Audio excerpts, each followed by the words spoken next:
반갑습니다. 네, 8월은 법인의 달이지요. 네, 창생을 구원하기 위해 목숨까지 내놓으셨던 9분 선지님들의 혈인 기도는 세회상 창립의 기틀을 다진 거룩한 역사입니다. 우리 교도님들 또한 기도와 또 사경을 통해서 대신성, 대단결, 대봉공의 8월이 되시길 염원드리며 오늘 본문 말씀은 복을 장만하는 악기를 잘 사용하고 있는지 점검해 보고자 합니다. 함께 회복 1면을 같이 봉독하시겠습니다.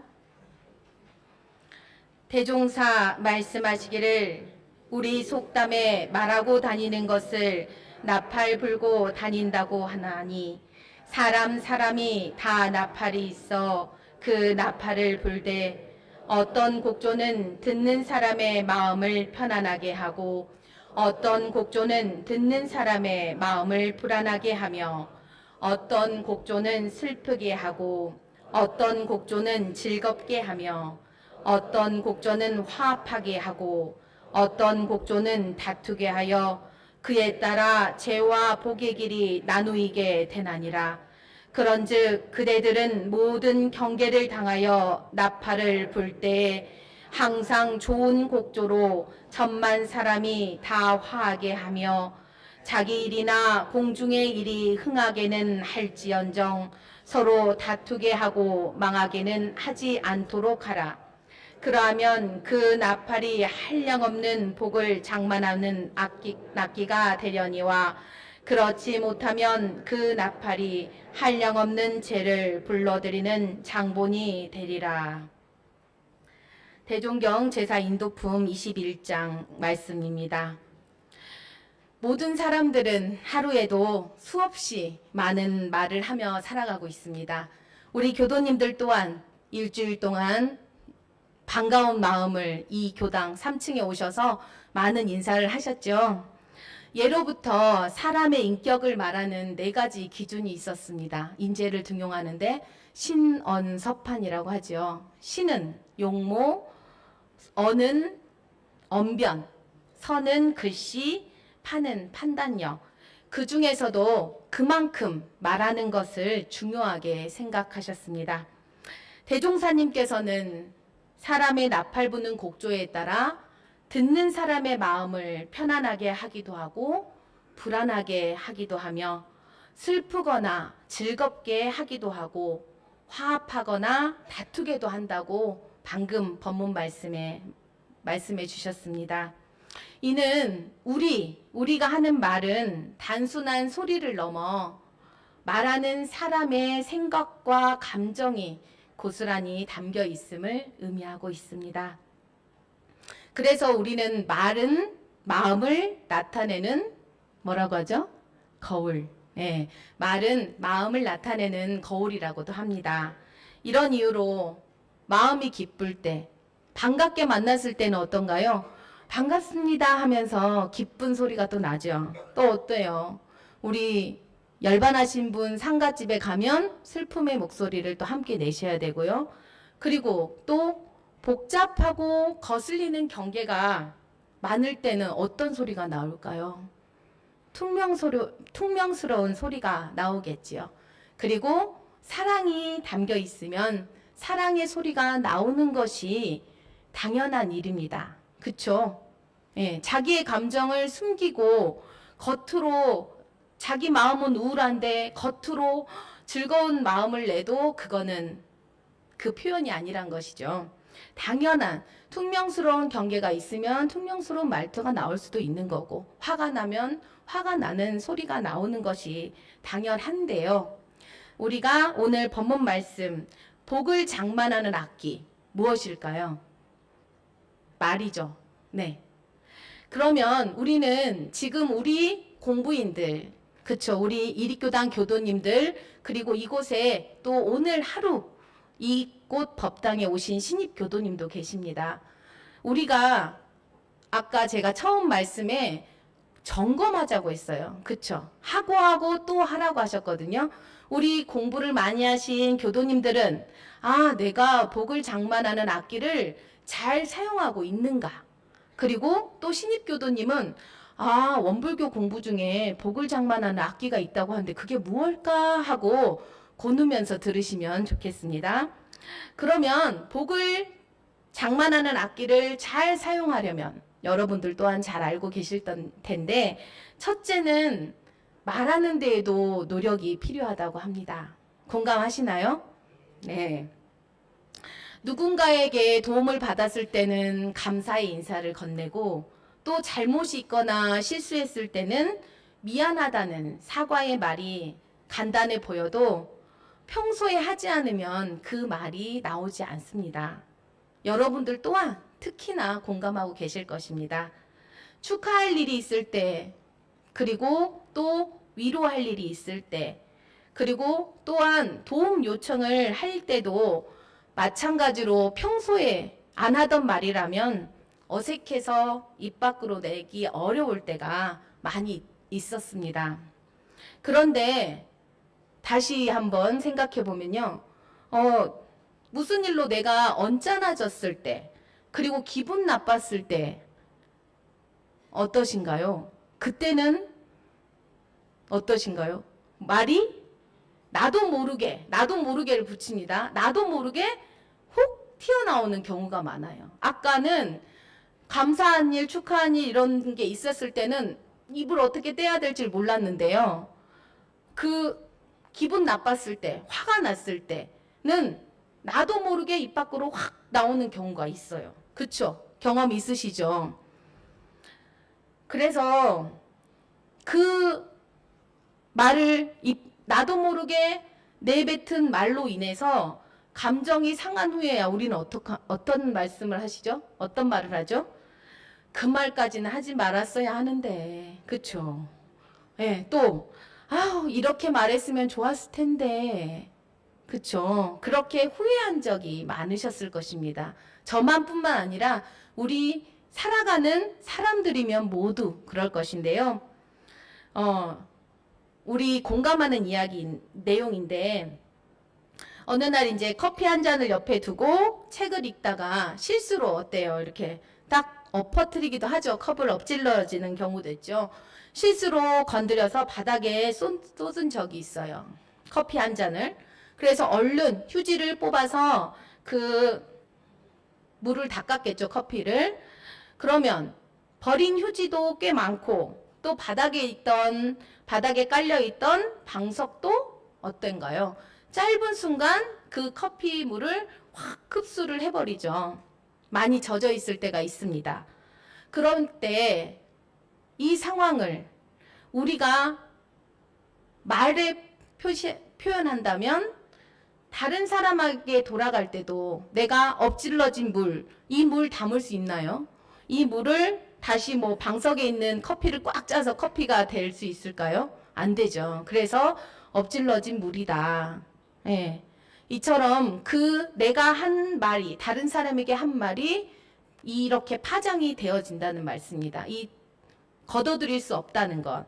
그래서 대종사님께서도 사람이 아니할 말을 하거나 정도에 벗어난 말을 하면 재앙이 따라 붙기도 하고 붙기 쉽다고 대종경 수행품 32장에 말씀해 주셨습니다. 내 뜻과 다르다고 감정이 상한다고 마음 내키는 대로 말해버리고 나면 어떤가요? 우리 서로의 관계도 나빠지고 상황에 따라 일하는 분위기도 어색해지고 말 것입니다. 그러므로 우리 원불교 공부인들은 마음에서 일어나는 감정을 여과 없이 그대로 표현할 것이 아니라 말하기 전에 어떤 공부를 하죠? 유념 공부를 하죠. 말하기 전에 멈추고 다시 한번 생각해보는 습관으로 좋은 말을 하도록 노력해야 할 것입니다. 두 번째는 가까울수록 말을 조심해야 한다고 우리 법문에 또 말씀해 주셨죠. 예화를 들면 가정 형편이 어려워 초등학교를 졸업하지 못한 60대 중반의 할머니가 있었습니다. 만날 때마다 책을 읽어달라고 조르던 손녀를 보면서 지금이라도 공부를 해야겠다고 결심하셨답니다.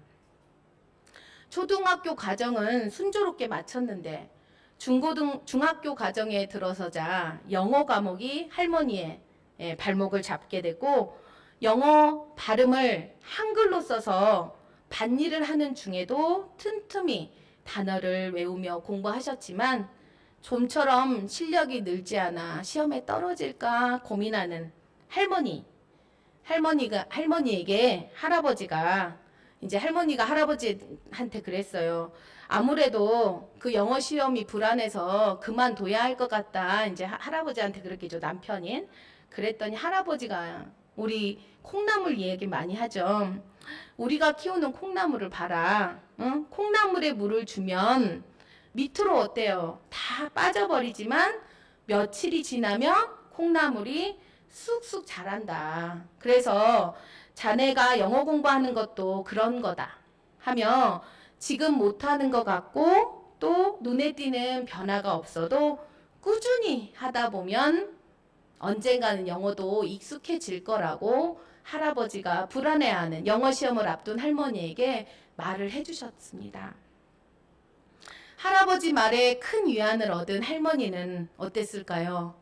쭉 중고등학교 과정을 다 마칠 수 있었다고 합니다. 근데 이제 그 인터뷰 기사에서 할아버지의 속마음이 담겨 있는데요. 한창 바쁜 농사철에 어떨까요? 아까 밭일을 하면서 영어를 한글로 써서 외우고 있다고 했잖아요. 이 할머니가 읍내를 나가서 공부하는 것도 그리고 영어가 어려워서 공부를 그만두겠다 할 때에도 할아버지 속마음은 어떨까요? 여기까지 올라올 그 말이 그만해. 여러분 공감하시나요? 그만해 라는 말이 올라왔지만 이 할아버지는 어떠셨어요? 꾹 참으셨어요. 꾹 참으셔서 그 평소 공부하고자 하는 그 할머니의 그 서름을 막지 않으셨던 거죠.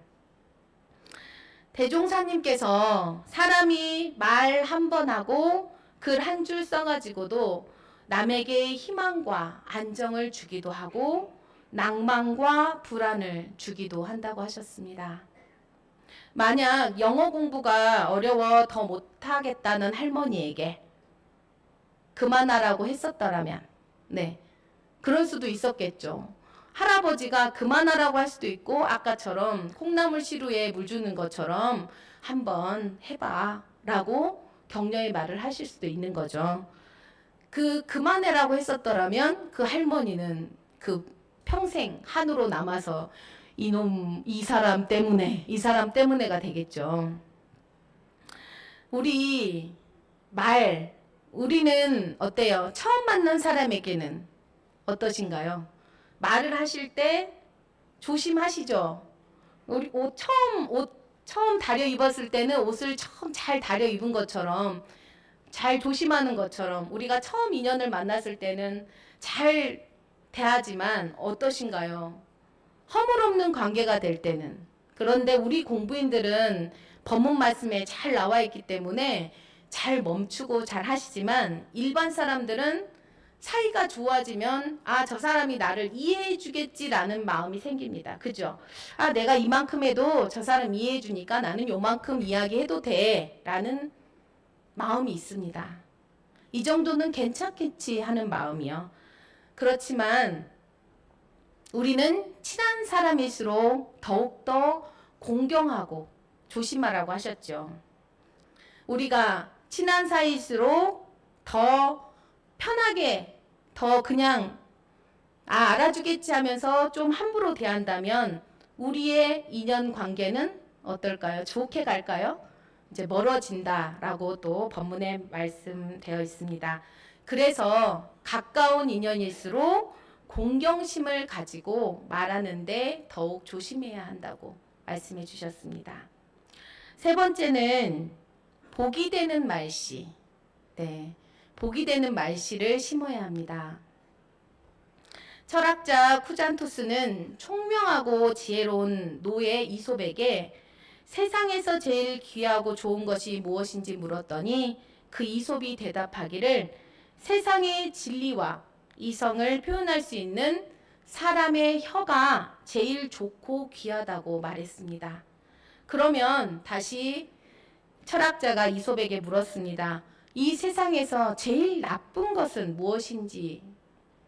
무엇이냐고 다시 물었더니 그 이솝이 다시 대답하기를 그것도 사람의 혀라고 말했습니다.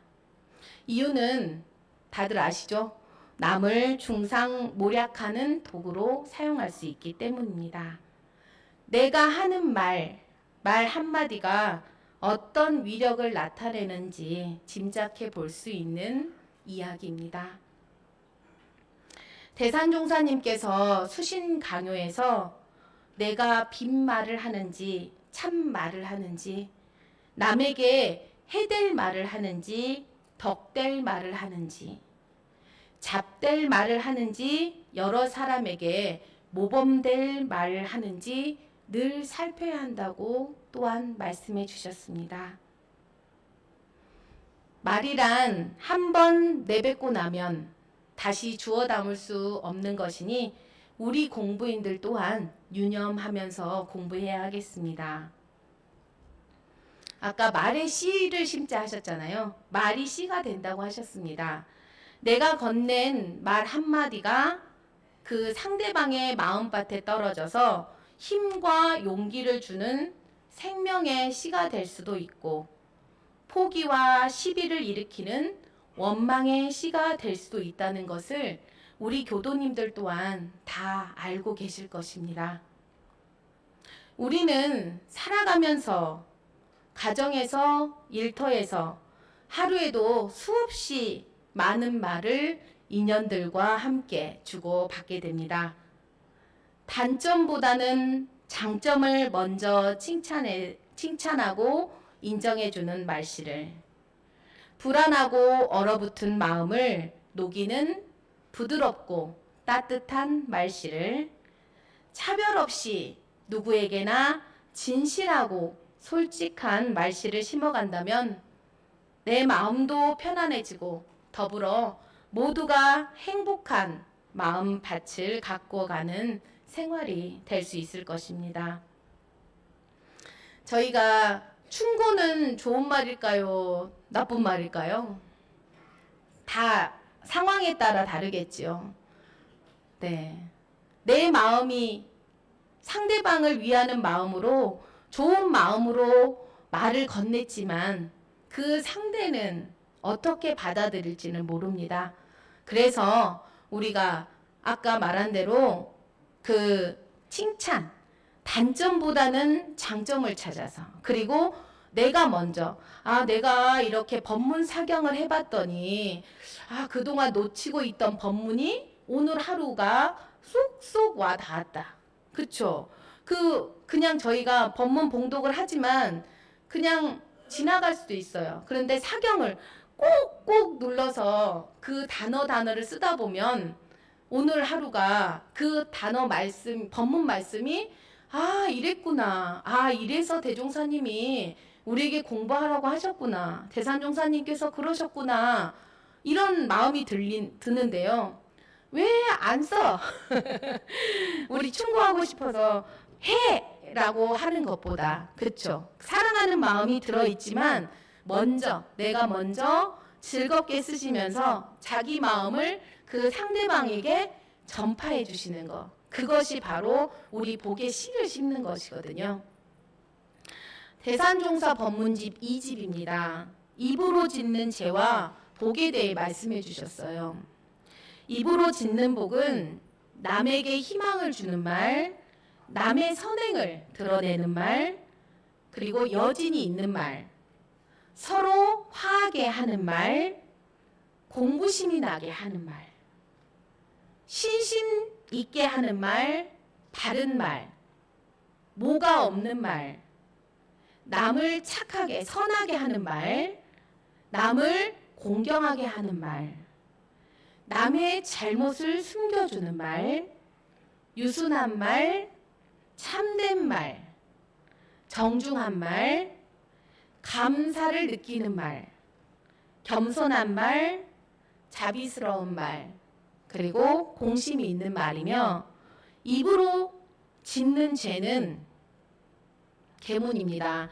비단같이 꾸미는 말, 한 입으로 두발하는 말, 망령된 말, 악한 말, 남의 과실을 드러내는 말, 두 사람이 아울러 하는 말, 남의 사이를 성글게 하는 말, 간사한 말, 음탕한 말, 부항한 말, 편벽된 말, 괴상한 말, 속이는 말, 원망하는 말, 그리고 뭐가 있는 말, 여진 없는 말, 거짓 맹담을 짓는 말, 남을 멸시하는 말, 남의 앞길을 막는 말, 남의 비밀을 전파하는 말, 천기를 누설하는 말, 남을 깎고 허는 말, 남에게 원수를 맺게 하는 말, 남에게 죄를 짓게 하는 말, 은혜를 배반하는 말,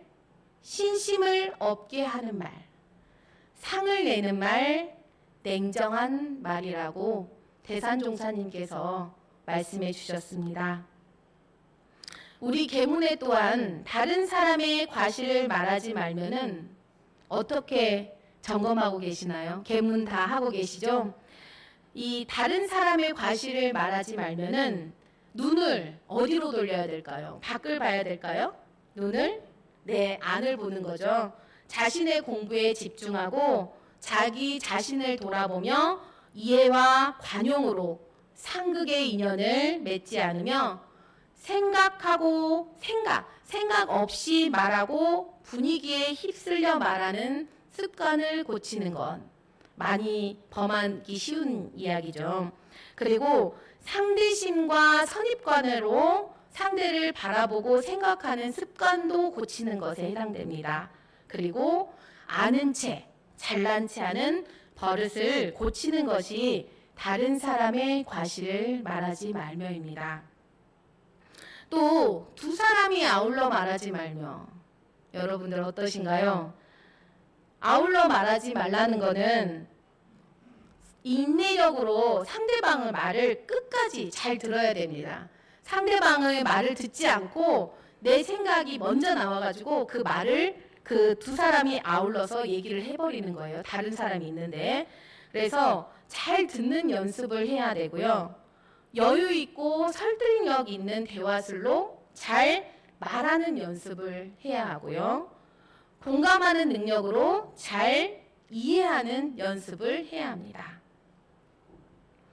그리고 한 입으로 두말하지 말면은 지도인과 종교인, 우리 공부인들의 생명은 무엇일까요? 신뢰, 그렇죠? 믿음이죠.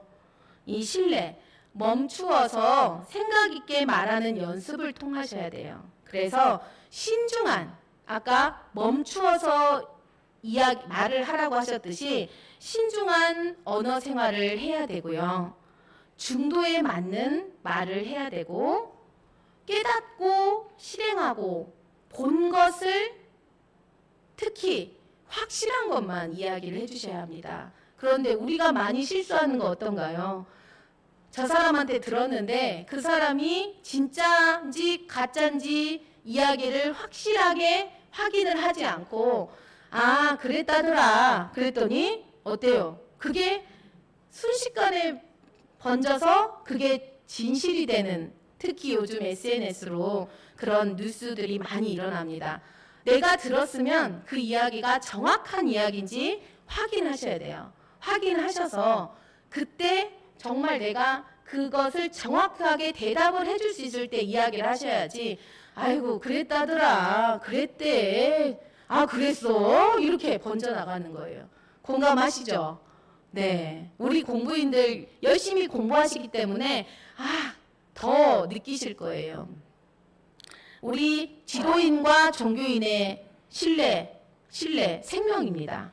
이 믿음을 놓지 않으시고 그 깨닫고 실행하고 본 것을 확실하게 말하는 것을 유념 삼으셔야 됩니다.